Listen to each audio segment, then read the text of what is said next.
আসসালামু আলাইকুম রহমতুল্লাহি বরকাতু।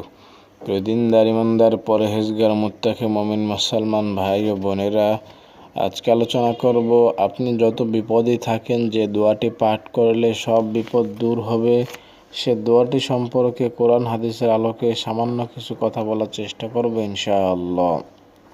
দর্শক, কখনো কখনো মানুষের উপর বালা মুসিবত ও বিপদ আপদ তাদের পাপ বা অন্যায়ের কারণে এসে থাকে। এটা এজন্য আসে যে তারা যেন ভবিষ্যতে পাপ বা অন্যায় করা থেকে সতর্ক হয়ে যায়। সুতরাং বান্দার বিপদ আপদ এক ধরনের রহমত।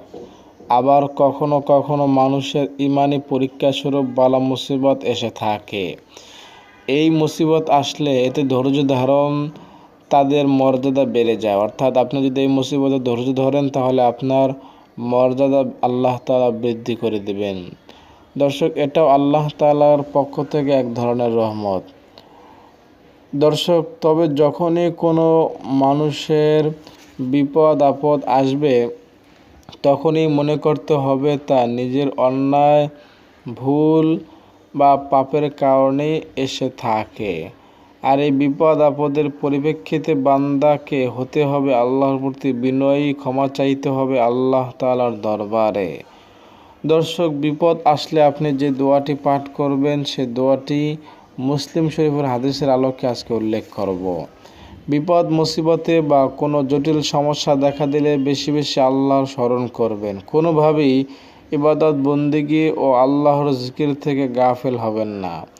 বিপদে পড়লে আপনি এই দোয়াটি একবার পাঠ করবেন। দোয়াটি হচ্ছে ইন্না লিল্লাহি ওয়া ইন্না ইলাইহি রাজিউন, আল্লাহুম্মা আজরিনি ফি মুসিবাতি ওয়াখলুফ লি খায়রাম মিনহা ওয়া আখলুফ লি খায়রাম মিনহা ওয়া আখলুফ লি খায়রাম মিনহা।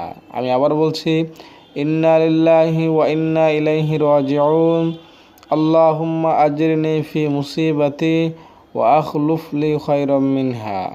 এই দোয়াটি যদি পারেন আপনি 3 বার পড়বেন, একবার পড়লেও হবে, তবে চেষ্টা করবেন 3 বার পড়তে। তাহলে ইনশাআল্লাহ আপনি যে বিপদকে দূর করার জন্য এই দোয়াটি 3 বার বা একবার পড়বেন, সেই বিপদ আল্লাহ দূর করে দিবেন।